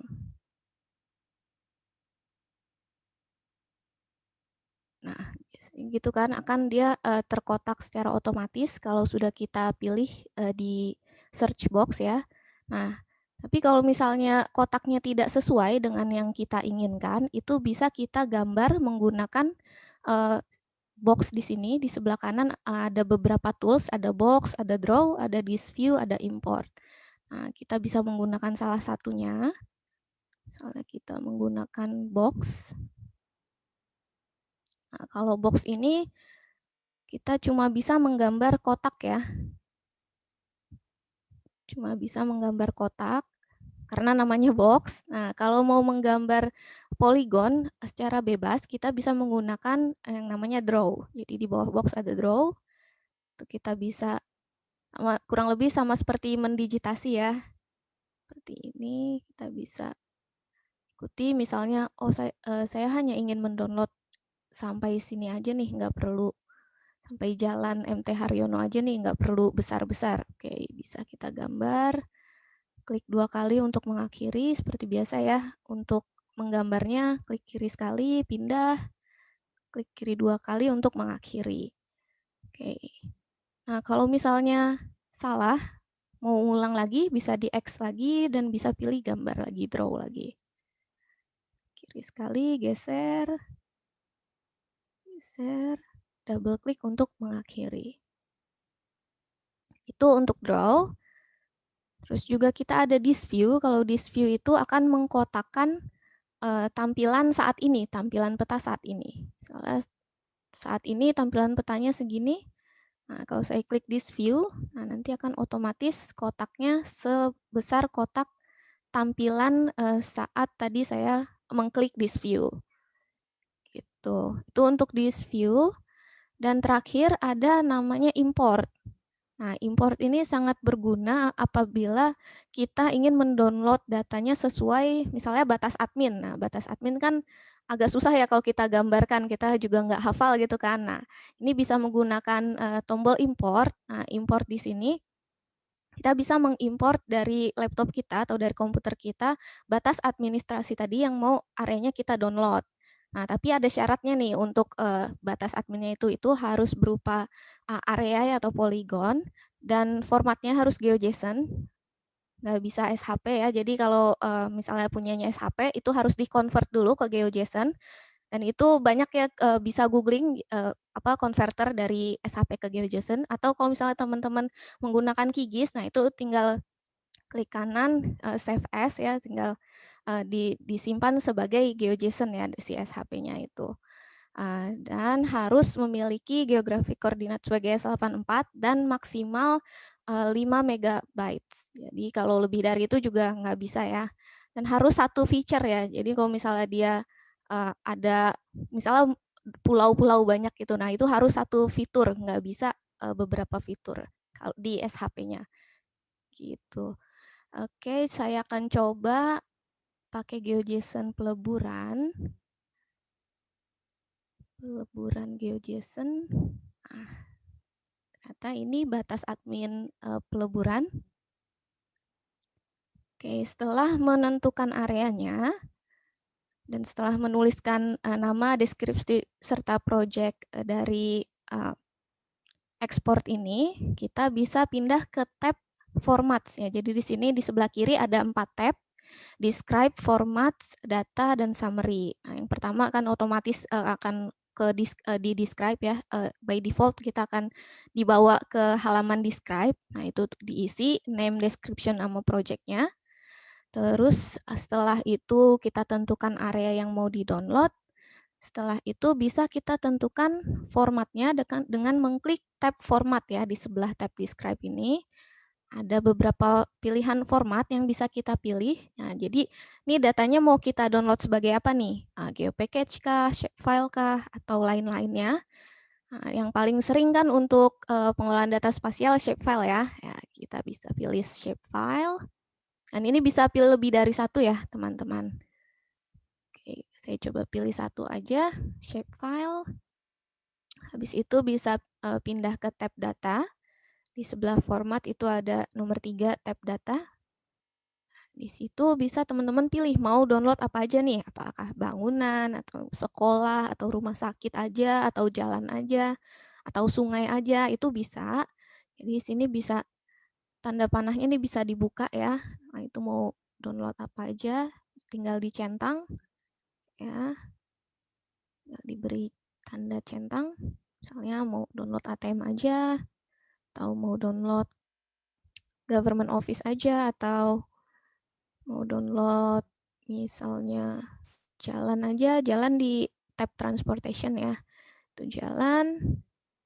Di sini saya akan coba download bangunan dan jalan. Karena kebetulan di Semarang ini sudah cukup lengkap ya infrastruktur penting serta bangunan dan jalannya sudah cukup lengkap. Jadi silakan teman-teman eksperimen aja untuk mendownload apa di Semarang ini. Saya akan coba download bangunan dan jalan aja dulu. Terus bisa pindah ke tab terakhir yaitu summary. Nah, di sini yang teman-teman perhatikan cukup publish this export atau tidak. Jadi di sini kalau teman-teman ini by default dia akan dicentang publish this exportnya. Jadi ini maksudnya si eksportan yang kita buat ini akan terlihat oleh orang lain dan mereka bisa mengklon atau mererunnya itu. Jadi kalau misalnya, oh ternyata ada orang lain nih yang sama persis download areanya, terus datanya sama persis, nah itu bisa langsung kita download aja tanpa harus melakukan ini dengan syarat harus dipublish ya ekspornya. Jadi sebaiknya ini dicentang aja. Habis itu bisa kita klik create export. Oke, create export, nanti statusnya running. Terus kita harus tunggu sampai dia completed statusnya. Dan di export tools ini sistemnya itu antrian ya. Jadi siapa yang submit duluan, dia yang akan di-run duluan. Jadi kalau misalnya lagi rame orang yang mendownload via export tools ini, nanti biasanya akan sebelum si tulisannya running, ya biasanya statusnya submitted, baru tersubmit, belum di-running gitu. Nunggu giliran, nunggu antrian gitu istilahnya. Nah, ini setelah statusnya submitted, sebenarnya teman-teman bisa close aja atau bisa misalnya ngerjain tugas kuliah lain atau sebagainya, itu bisa banget karena mereka akan mengirimkan sebuah email notifikasi ke email yang tadi sudah di verifikasi ya. Kalau misalnya statusnya sudah komplit. Nah, kalau sudah komplit, mereka akan mengirimkan email dan akan mengirimkan link. Nanti linknya bisa dikirim dan otomatis kalau diklik otomatis akan kembali ke halaman ini. Jadi ini bisa teman-teman close sembari nunggu statusnya komplit dan bisa nunggu email dari mereka dari export tools untuk mengabarkan kalau statusnya sudah komplit gitu. Nah, kalau sudah komplit seperti ini, nanti akan muncul link dari data yang kita mau download. Nah, tadi kan saya milihnya shapefile. Di sini ya shapefile doang nih. Ya, nah ini bisa diklik dan bisa di-download, bisa kita save. Mau simpannya di mana, nanti bisa di-unzip dan bisa kita buka di pengolahan apa ya, software pengolahan data spasial ya, seperti misalnya QGIS atau ArcGIS. Oke, coba saya buka di QGIS. Nah, nanti di QGIS setelah di-unzip nanti ada 4 file. Ada 4 file, yang 3 itu filenya sesuai yang tadi kita download ya. Tadi saya downloadnya SHP, dan yang satu adalah file clipping boundary. Clipping boundary ini adalah batas tadi yang kita download. Tadi kan saya downloadnya berdasarkan batas admin ya. Nah, clipping boundary-nya itu ya si batas adminnya tadi. Dan nanti akan ada 3 jenis data SHP, karena tadi saya downloadnya SHP kan. Nah, itu akan ada 3 SHP, titik, garis, dan poligon. Walaupun data yang kita download itu tidak ada titiknya ya, itu akan tetap ada 3 jenis data. Kalau misalnya kita lihat ya, atribut tabelnya, si poin ini ternyata kosong, tidak ada sama sekali, berarti nggak ada ya, nggak ada yang saya download building dan jalan itu tidak ada yang berupa poin. Nah, coba kalau yang lain, kita buka atribut tabelnya. Nah, kita bisa lihat jenis highway-nya, sama ada nama jalannya juga, dan ini lagi-lagi untuk data atributnya ini mengikuti tag yang sudah diberikan pada objek tersebut ya. Jadi tidak semua akan seperti ini. Misalnya teman-teman download jalan di misalnya Kota Banjar misalnya. Nah, itu mungkin tidak selengkap ini tag-tagnya, mungkin hanya jenis highway-nya saja atau highway sama namanya aja. Tidak ada layer atau one way-nya atau smoothness-nya atau surface-nya apa, mungkin itu tidak ada. Jadi kembali lagi untuk si data atributnya sangat tergantung dengan data OSM yang sudah dipetakan seperti itu. Jadi kalau misalnya teman-teman ingin melengkapi ya bisa dipetakan dulu di OSM, dilengkapi, baru bisa baru di-download seperti itu. Oke, kita lihat untuk poligonnya. Atribut tabelnya cukup lengkap juga, ada name, ada building, jenis buildingnya bermacam-macam, ada yes, ada church, ada school juga, ada college, dan sebagainya ya, ada alamatnya juga, address street, oh cuma kebanyakan kosong. Ya, jadi kembali lagi untuk kelengkapan data atribut dari data OSM yang kita download sangat bergantung dengan si kontributornya, kontributor OSM-nya sendiri. Seperti itu. Oke, dan tadi sempat saya singgung ya, jadi semua ini bisa di-rerun lagi atau bisa di-clone, dan teman-teman juga bisa lihat hasil eksportan dari orang lain. Nah, itu caranya gimana? Jadi di sini ada export, ada tab export di sebelah tab create. Ada tab export, kalau teman-teman klik nanti teman-teman akan melihat eksportan yang teman-teman sudah lakukan ya selama ini. Nah, untuk melihat eksportan orang lain juga bisa dicentang show all exports. Nah, itu bisa dicentang. Nanti teman-teman akan melihat banyak ekspor dari orang lain ya. Oke, dan itu bisa diklik. Misalnya, wah sesuai nih untuk saya. Kita bisa lihat, kita bisa klik, bisa lihat areanya. Oh iya, saya juga perlu nih data ini gitu. Misalnya ya, downloadnya sebagai geopackage. Nah, itu bisa langsung di-download. Ini clickable ya si linknya, bisa di-download. Dan harus diperhatikan juga karena dia mendownloadnya tanggal 5 Juli, berarti update-annya yaitu by 5 Juli itu, atau tadi 9 days ago ya, berarti 9 hari dari Juli tanggal 5 ya. Oh, hari ini ternyata ya, pagi ini. Oke, dan ini bisa di-rerun atau di-clone. Kalau rerun itu, kalau misalnya, say kita memetakan lagi area tersebut hari ini, dan ternyata akhir bulan ini kita mau download lagi. Kalau misalnya kita langsung download di sini kan, belum terupdate ya datanya masih, sesuai tanggal saat itu ya, keadaan saat itu atau 9 hari sebelum tanggal itu kalau tadi kita lihat 9 days ago. Nah, kalau misalnya sudah terupdate, sudah lebih dari 9 hari itu, terus kita misalnya akhir bulan ini mau download, nah itu kan kalau misalnya kita download ini, klik di sini itu masih sesuai data yang saat itu ya, belum yang terupdate. Nah, itu bisa kita rerun atau bisa kita clone. Kalau rerun ini akan, langsung me-rerun atau me-run ulang ya. Ini semua me-run ulang, jadi kita tidak mengedit-edit deskripsinya atau data yang mau di-download apa, data di-download-nya sebagai apa, itu nggak kita edit-edit. Tapi kalau kita mau ngedit-ngedit, itu pun kita bisa dengan cara mengklik clone ya. Diklik clone, nah dia akan otomatis membuka si tab describe, formatnya, datanya apa yang di-download, terus sama areanya bisa kita edit-edit juga. Kalau misalnya ingin mengedit area datanya, terus jenis format yang mau di-download, sama deskripsinya itu bisa diedit-edit dengan mengklik tadi ya, clone. Tapi kalau mau rerun langsung, karena misalnya say datanya sudah kita update gitu, terus kita mau download lagi, bisa langsung rerun.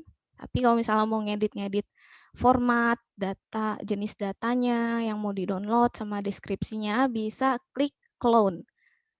Seperti itu. Oke. Ya, sejauh ini ada pertanyaan, teman-teman? Jadi jangan lupa juga untuk tidak perlu menunggu ya hingga prosesnya selesai. Kalau misalnya emang lagi banyak yang ngantri gitu, terus statusnya belum komplit-komplit, itu nggak masalah. Itu nggak masalah. Bisa di close aja, tapi jangan log out ya, di close aja. Dan bisa ngecek emailnya secara berkala, karena nanti akan ada notifikasi email seperti ini, dan mereka akan mengirimkan link. Nah, si linknya itu kalau kita klik, akan membuka ke halaman yang tadi ya, yang kita download itu. Seperti itu teman-teman. Dan kalau misalnya mau lihat downloadan kita, ada di tab export ya, tab export, bisa dipilih judulnya apa, bisa di rerun dan di clone, atau bisa langsung download. Oke, ada pertanyaan teman-teman sejauh ini? Oke, kita cek dulu ya slides-nya.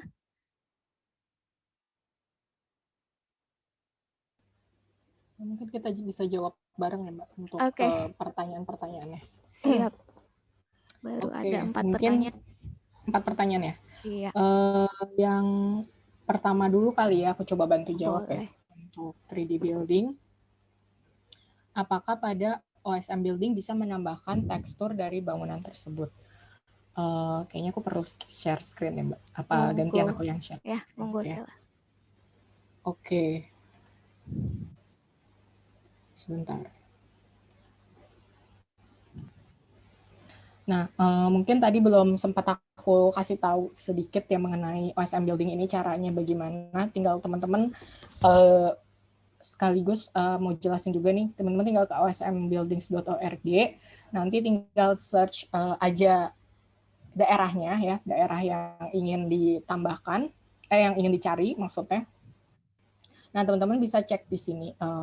Nah, ini mungkin kalau mengenai tekstur yang apa bisa ditambahkan atau tidak. Nah, kalau di OSM Buildings ini kebetulan hanya menampilkan warna dari material yang kita pilih. Dari tadi ya, kita mau nambahin materialnya itu apa? Apakah brick atau misalnya apa batu bata ya, tadi pakai batu bata atau semen gitu. Nah, Ini mungkin bisa kelihatan dari warnanya doang gitu ya. Jadi hanya warnanya aja yang membedakan. Nah, ini teman-teman bisa klik aja objeknya.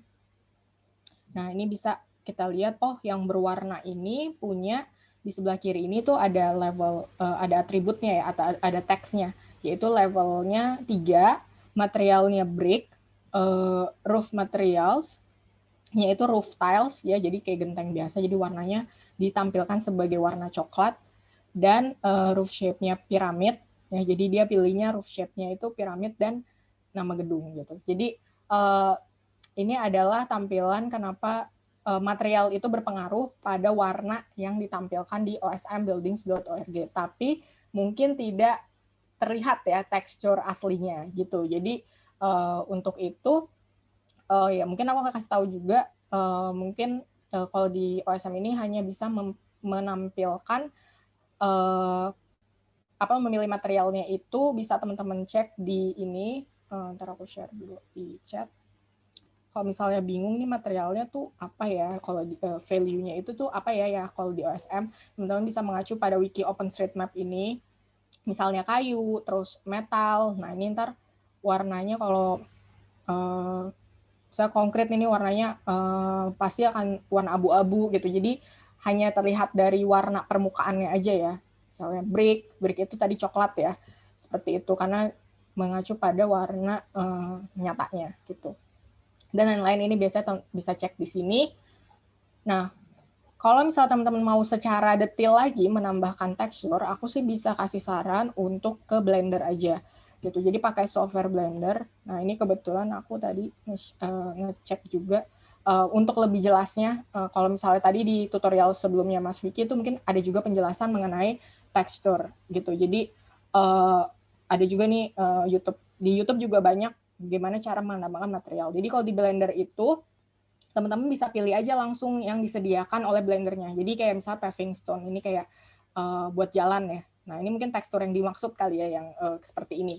Nah ini teman-teman bisa pilih langsung yang sudah disediakan oleh Blender. Jadi kalau menurutku saranku sih kalau emang mau dijadikan atau ditambahkan tekstur yang lebih detail, teman-teman bisa pakai Blender aja langsung gitu. Jadi kalau hanya pakai tagging itu tidak menampilkan teksturnya ya gitu. Jadi bisa menggunakan Blender untuk menambahkan tekstur secara detail di permukaan bangunan yang sudah teman-teman buat seperti itu.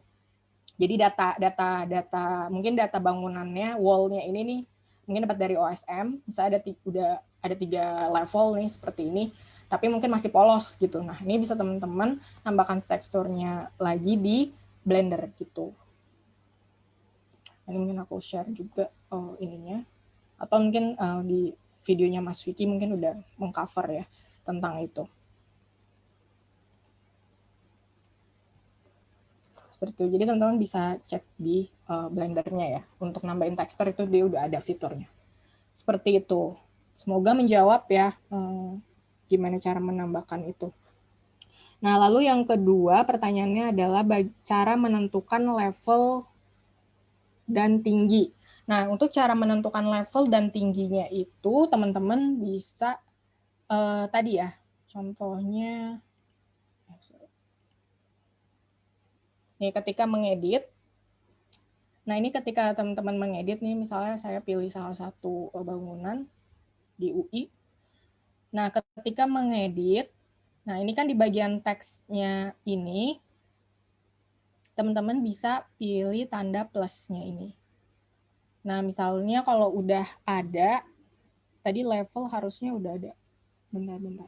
Kok building level? Nah, nih kayak building levels, misalnya mau nambahin 4. Nah, ini kalau misalnya belum ada, teman-teman bisa pilih tanda plus, terus tinggal diketikkan saja building. Nah, ini biasanya dia kasih juga pilihannya, ini kira-kira yang key yang berhubungan dengan building tuh apa aja, ada mungkin building yang lain gitu kan. Nah, ini building level seperti ini, tinggal diklik, terus misalnya dipilih 4 gitu, untuk menandakan itu misalnya levelnya 4. 4 tingkat gitu. Nah, kalau mau dihapus tinggal klik remove aja. Klik remove. Nah, ini untuk menghapus taggingnya, tag key value-nya mau dihapus. Tadi apalagi height ya. Kalau height berarti height-nya building. Jangan lupa ditulis building titik 2 height. Nah ini. Nah ini tinggal diklik, tinggal dipilih aja mau berapa meter, tapi nggak usah pakai M ya. Langsung aja misalnya 3 gitu. Jadi nggak usah pakai embel-embel M lagi. Gitu. Jadi takutnya nggak kebaca. Tuhan, jadi hanya angka aja yang dimasukkan ke dalam building. Sama juga kayak level ya. Jadi nggak perlu ada embel-embel yang lain. Gitu. Jadi itu untuk menambahkan building height dari level sama height ya. Jadi tinggal ketika sudah ditambahkan bisa langsung diklik save dan upload. Gitu. Semoga menjawab. Nah, bagaimana cara, ini tadi udah dijawab ya, bagaimana memasukkan informasi level dan tinggi di ID editor. Gitu. Jadi seperti tadi ya. Nah, bagaimana cara taunya gitu ya? Itu teman-teman harus memang survei sih langsung ke sana. Maksudnya ke bangunannya gitu. Jadi memang bangunan yang sudah teman-teman tahu gitu secara detail, atau mungkin teman-teman foto dulu gitu supaya sebagai pengingat ketika survei ya, difoto dulu bangunannya ada tampak depan, tampak samping, tampak belakang gitu kalau misalnya mau lebih detail lagi. Karena dulu sebenarnya saya juga di kuliah juga sempat melakukan ini ya 3D building ini, tapi waktu itu pakainya SketchUp gitu, jadi beda software lagi. Gitu. Jadi benar-benar harus detail dari bentuk atapnya, terus yang menambahkan tekstur juga seperti itu juga bisa dilakukan. Gitu. Jadi memang harus survei langsung untuk tahu bangunannya sama height-nya kira-kira berapa tinggi bangunannya gitu. Kira-kira aja. Oke, mungkin yang selanjutnya bisa dijawab Mbak Tri untuk waktu import Polygon pas mau download OSM itu kenapa harus format GeoJSON? Apakah bisa selain GeoJSON? Pertanyaan bagus ya Misbah. Untuk dari hot exportnya sendiri memang cuma bisa GeoJSON ya. Jadi kalau misalnya selain itu tidak bisa. Misalnya punya SHP ya itu nggak bisa. Jadi harus diekspor dulu, diekspor dulu ke GeoJSON supaya bisa digunakan untuk batas untuk mendownload area tersebut gitu. Nah, kenapa nggak bisa ya? Karena dari sononya gitu, dan mungkin GeoJSON juga lebih simple dan dia biasanya lebih ringan ya dibandingkan dengan shapefile karena dia benar-benar cuma satu file. Sedangkan kalau SHP kan kita bisa lihat ada SHX, ada DBF-nya, ada segala macam ya kan. Dan itu kalau misalnya kita kopikan ke teman kita pun kita harus mengkopikan semua file tersebut yang pendukung si data SHP gitu tersebut. Jadi kalau misalnya kenapa GeoJSON? Sepertinya karena si GeoJSON ini lebih ringan dan lebih simpel daripada si SHP. Itulah kenapa hanya bisa GeoJSON. Dan kenapa harus bagaimana caranya kalau kita punya SHP doang. Nah, itu jangan khawatir, di luar sana banyak banget SHP converter ke GeoJSON. Jadi kalau misalnya teman-teman nggak punya QGIS, nggak apa-apa, bisa googling aja SHP to GeoJSON, itu langsung banyak converter online. Atau kalau misalnya punya QGIS itu lebih mudah lagi, tinggal klik kanan terus save as GeoJSON itu, seperti itu, gampang banget. Selama kurang dari 5 megabytes ya, dan geografi koordinatnya harus WGS 84. Seperti itu untuk pertanyaan Misbah, semoga menjawab. Dan pertanyaan terakhir, apakah bisa mendownload data ketinggian dengan hot export? Sayang sekali kalau data ketinggian di OSM aja, data ketinggian tuh kayak kontur gitu ya, itu nggak bisa, di OSM aja nggak bisa dipetain apalagi di download gitu. Jadi mohon maaf banget nih kalau data ketinggian kita nggak bisa di-download di hot export. Seperti itu. Ada pertanyaan lagi? Sepertinya harus gini aja ya. Ada lagi Mbak ini? Ya, kalau dari QGIS, apakah ada plugin yang bisa digunakan untuk download data dari OSM? Ya, ada beberapa. Salah satunya ada namanya OSM Downloader. Jadi kalau misalnya teman-teman punya QGIS, di situ ada banyak plugin yang teman-teman bisa install. Install harus secara terpisah ya. Setelah diinstal QGIS-nya harus install lagi plugin tambahan. Nah, salah satunya itu namanya OSM Downloader. Nah, setelah diinstal, di situ dari QGIS teman-teman bisa langsung mendownload data OSM dengan tinggal memasukkan key dan value yang mau di-download sama areanya yang mana yang mau di-download. Seperti itu. Jadi QGIS juga sangat memudahkan karena sama-sama open source mungkin ya. Jadi dia memudahkan juga untuk kita mendownload data OSM melalui QGIS. Ya, semoga menjawab pertanyaannya. Mungkin ini aku balikan ke Mbak Troy ya, sharing screen-nya. Thank you, Sel. Nanti mungkin yang tadi QGIS itu dilihatin aja kali Mbak sedikit tentang yang OSM apa tuh? OSM export. Downloader ya. Downloader ya. Ya. Itu coba sekalian pas buka di sini ada plugins, manage and install plugin. Di search dulu namanya OSM downloader. Nah, ada dua ya, ada Quick OSM juga dan juga ada OSM downloader. Ini bisa kita install.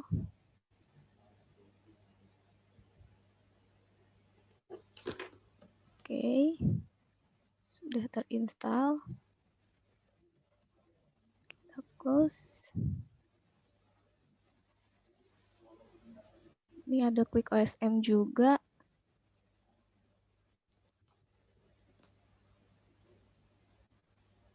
Ya, yang salah satunya juga selain OSM downloader ada Quick OSM, di situ udah terinstall secara otomatis ya. Coba kita gunakan juga.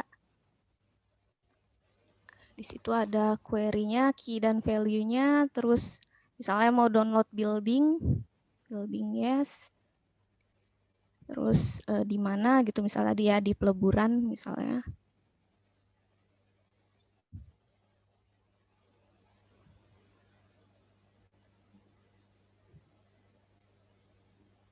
Oke, bisa di run query.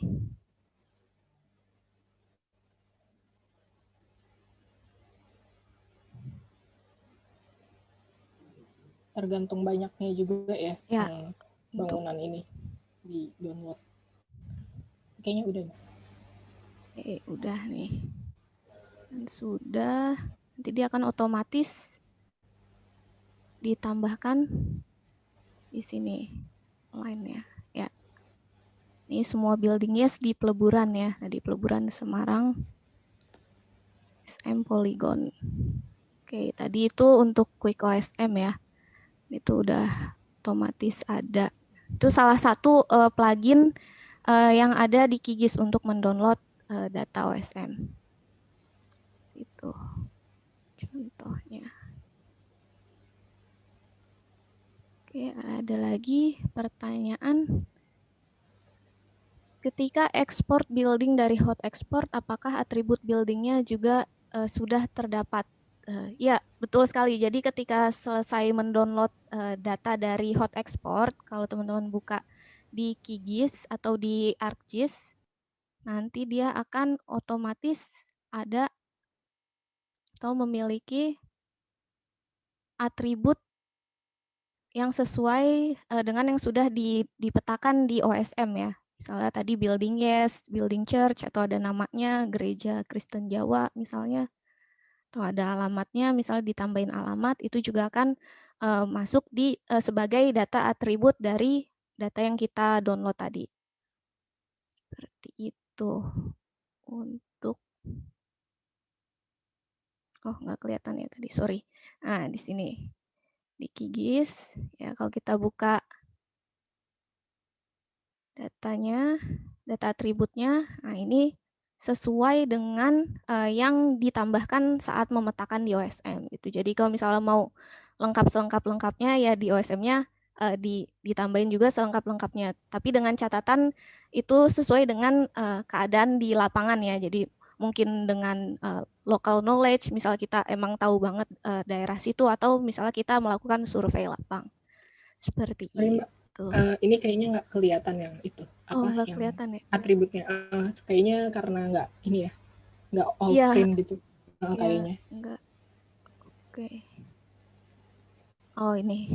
Oke, nih. Nah, ini data atributnya. Sorry.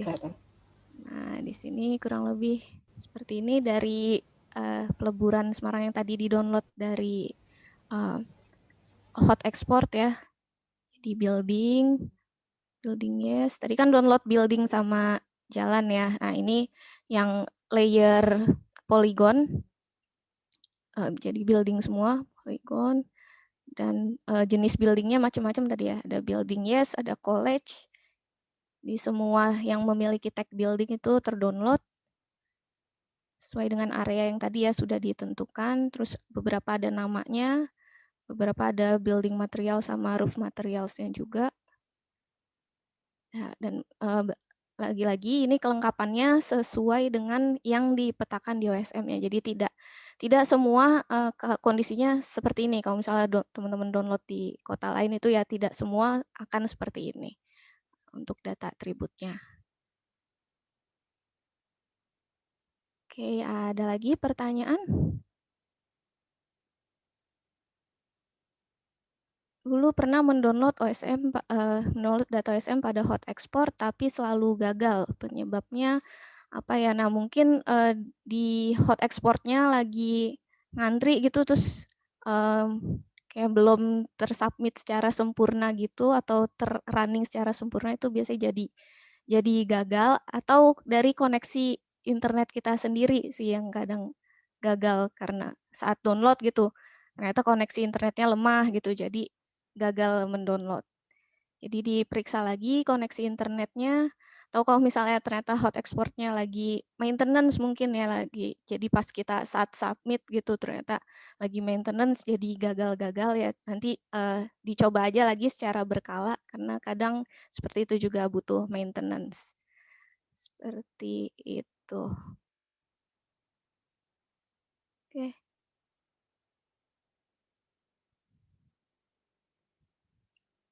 Untuk data point, apakah dapat di-download spesifik terfokus pada POI atau semua bentuk titik dalam sebuah feature secara otomatis akan terdownload? Ya, jadi ketika kita memilih di sini memilih data di sini, nah kalau data-data yang kita pilih itu ada yang berupa titik, itu akan otomatis terdownload di area yang sudah kita tentukan untuk mendownload data OSM-nya. Gitu. Jadi misal kita menentukan untuk mendownload di Lamperlor sini misalnya. Kita mau download misalnya tadi sekolah atau universitas atau misalnya police station, misalnya hospital. Nah, kalau misalnya di antara ini ada yang dipetakan sebagai poin, nah itu ketika kita mendownload datanya itu akan di layer yang poin itu akan ada datanya atau tadi objek-objeknya yang berupa poin seperti itu. Jadi kembali lagi bergantung pada apakah dia dipetakan sebagai poin atau tidak di area yang kita mau download itu gitu. Ya, semoga menjawab ya.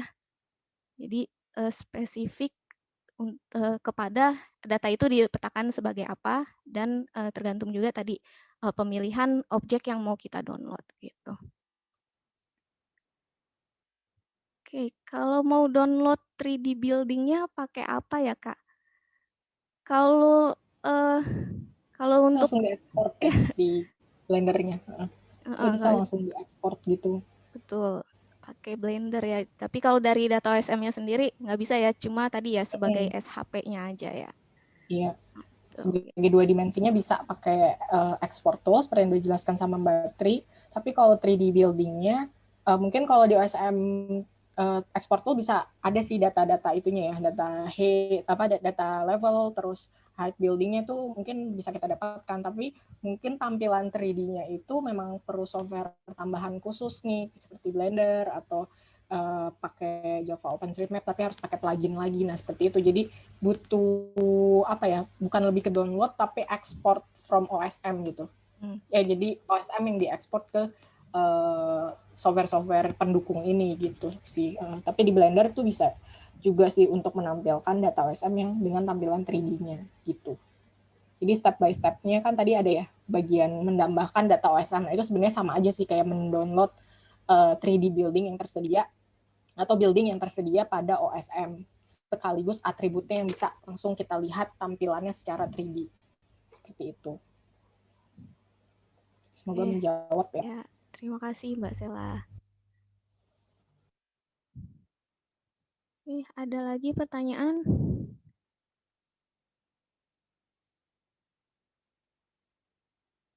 Oke, kalau tidak ada lagi, kita akan lanjut ke sesi berikutnya, yaitu pengumuman top mappers.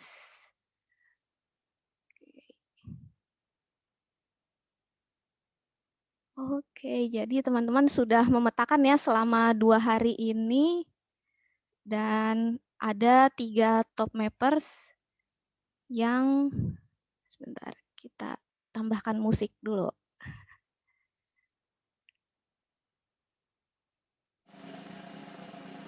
Ada 3 top mappers yang kita nobatkan sebagai top mappers. Dan sebelum saya mulai umumkan, saya ingin terima kasih banget kepada teman-teman yang sudah sangat antusiasnya memetakan kota metro ya. Terima kasih banyak, sampai tadi malam masih sekitar jam 11 ya, masih pada rame di grup nih ya. Jadi terima kasih banget teman-teman atas antusiasnya. Oke, kita akan mulai pengumumannya. Dan untuk mappers terbanyak ketiga dari Universitas Diponegoro adalah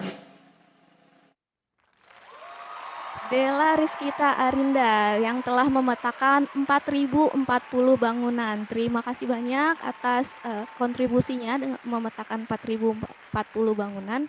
Dan selamat sudah menang jadi pemeta terbanyak ketiga dari Universitas Diponegoro. Oke, sekarang di tempat kedua untuk top mappers ada Fahri Dimas Salahuddin yang sudah memetakan 4.058 bangunan. Terima kasih banyak Fahri atas kontribusinya ya. Beda tipis ya sama Bella tadi ya. Beda 18 bangunan aja nih, aduh tipis banget. Tapi selamat sekali lagi untuk Fahri dan Bella. Oke, sekarang untuk pemenang pertama, top mappers. Pemenang pertama top mappers adalah M. Lulus Misbah Al-Hakim yang sudah memetakan 4.309 bangunan. Terima kasih banyak Lulus. Sudah lulus belum ya? Terima kasih banyak Lulus sudah memetakan 4.309 bangunan ya, dan jadi top mappers di urutan pertama. Sekali lagi selamat. Dan teman-teman dari Undip sudah berhasil memetakan sebanyak 80.511 bangunan dalam 2 hari saja. Wah, terima kasih banyak teman-teman. Secara antusias banget ya sudah memetakan bangunan di kota metro dan sudah memetakan hingga 80.000 bangunan hanya dalam 2 hari. Wah, terima kasih banyak teman-teman atas kontribusinya dan atas antusiasmenya. Dan mungkin kita kasih sneak peek sedikit ya, kita akan melakukan kompetisi di dalam waktu dekat ini untuk universitas ya, untuk teman-teman di tingkat universitas. Jadi pastikan teman-teman sudah follow akun-akun sosial media kita dan tetap pantengin sosial media kita untuk pengumumannya. Oke, segitu aja dari saya. Sekali lagi terima kasih banyak teman-teman ya atas antusiasmenya. Dan saya kembalikan ke Mas Hari untuk penutupan. Terima kasih banyak teman-teman. Ya, terima kasih banyak Mbak Tri atas ilmunya untuk hari ini, dan selamat kepada teman-teman yang telah memenangkan kompetisi. Tapi ini sekedar kompetisi saja. Kami tetap berterima kasih kepada seluruh teman-teman yang sudah melakukan kontribusi di kegiatan Mappeton kami. Dan juga yang paling penting dari hadiah adalah ilmu dan pengalaman teman-teman ketika melakukan Mappeton. Jadi ada kegiatan praktek yang dimana teman-teman akan mendapatkan ilmu yang lebih berharga gitu ya untuk kegiatan di masa yang akan datang, terutama dalam pemetaan menggunakan OpenStreetMap. Itu yang kami harapkan. Kemudian juga tadi dari Mbak Sheila sudah men-sharing ilmu terkait pemetaan 3 dimensi di OpenStreetMap. Nah, di mana di situ memang dimungkinkan adanya pemanfaatan beberapa tag ya, tag di OpenStreetMap khususnya untuk bangunan yang bisa mempercantik dan melengkapi informasi terkait tampilan 3 dimensi di beberapa website yang memanfaatkan OpenStreetMap untuk menampilkan bangunan-bangunan secara 3 dimensi. Nanti teman-teman juga bisa coba untuk tugas nanti di kemah kerjanya. Yang penting tag-nya sudah diberikan oleh Mbak Sheila dan nanti tinggal diisi sesuai dengan kondisi yang ada di lapangan. Itu saya harapkan selama 3 hari ke belakang apa yang kami berikan, ilmu yang kami berikan bisa dimanfaatkan dengan baik oleh teman-teman. Dan kami harapkan nanti akan ada ke depannya akan ada pelatihan-pelatihan lain dengan tentunya ilmu-ilmu yang lebih lebih lengkap, baru, dan juga yang bisa dapat menambah pengetahuan teman-teman terkait pemetaan di OpenStreetMap. Saya pribadi mengucapkan terima kasih atas antusiasme teman-teman selama 3 hari ke belakang dan juga kontribusi yang telah teman-teman berikan dalam pelatihan ini. Dan saya juga mohon maaf kalau misalkan ada kesalahan yang saya pribadi maupun teman-teman dari OpenStreetMap Indonesia, dari Mas Adit, Mbak Sheila, dan Mbak Tri lakukan ya selama 3 hari ke belakang. Kami mohon maaf. Dan terakhir kami mohon kesediaan teman-teman untuk mengisi form evaluasi dalam pelatihan hari ini. Jadi nanti biar kami bisa melakukan evaluasi terhadap pelatihan yang telah kami lakukan dan bisa juga memperbaiki metode ataupun kegiatan pelatihan kami di masa yang akan datang. Sekali lagi terima kasih. Minta tolong Mbak Tri telah men-share link untuk mengisi evaluasi, tidak banyak. Teman-teman juga bisa isi dengan cepat. Itu saja kalau dari saya. Stay tune terhadap kegiatan-kegiatan lanjutan. Tadi Mbak Tri sudah bilang bahwasanya ada kegiatan kompetisi ya yang akan kami lakukan dalam beberapa bulan ke depan. Jadi untuk grupnya nanti tolong di keep, jangan left. Jadi kita akan ada beberapa informasi yang kemungkinan bisa juga melibatkan teman-teman di Undip ini. Foto bersama. Kayaknya kita udah foto bersama ya, Mbak Sheila ya, hari pertama ya. Iya, mau foto bersama lagi boleh? Saya screen capture lagi kalau mau. Oh ya, boleh deh. Boleh. Oke, teman-teman kalau mau foto bersama silakan ya nyalakan kameranya ya untuk yang terakhir nih. Silakan teman-teman untuk menyalakan kamera kalau mau di screenshot lagi. Mungkin ada yang kemarin nggak join ya hari pertama ya. Itu jadi mungkin bisa Pak dinyalakan kameranya. Ya, terima kasih juga kepada teman-teman yang sudah hadir sampai hari terakhir dan mengikuti pelatihan ini secara antusias ya. Jadi teman-teman yang juga sudah berhasil memetakan 300 bangunan, ditunggu aja sertifikatnya seminggu sampai 2 minggu ke depan, karena mau kita lumayan banyak nih, sekitar 100-an orang lebih yang harus kita buatkan sertifikat, jadi dimohon menunggu sertifikatnya dikirimkan ke email masing-masing ya. Gitu. Jadi silakan ditunggu untuk sertifikatnya. Tuh. Oke. Ya, ini kita doang nih yang menyalakan ya, Fahri doang nih kayaknya nih yang nyalain ya, kamera. Biarin ambil aja Mbak. Biarin mau masuk, ntar dimasukin. Oke, ya nih Lus juga udah nyalain nih dia. Oke, yang lain?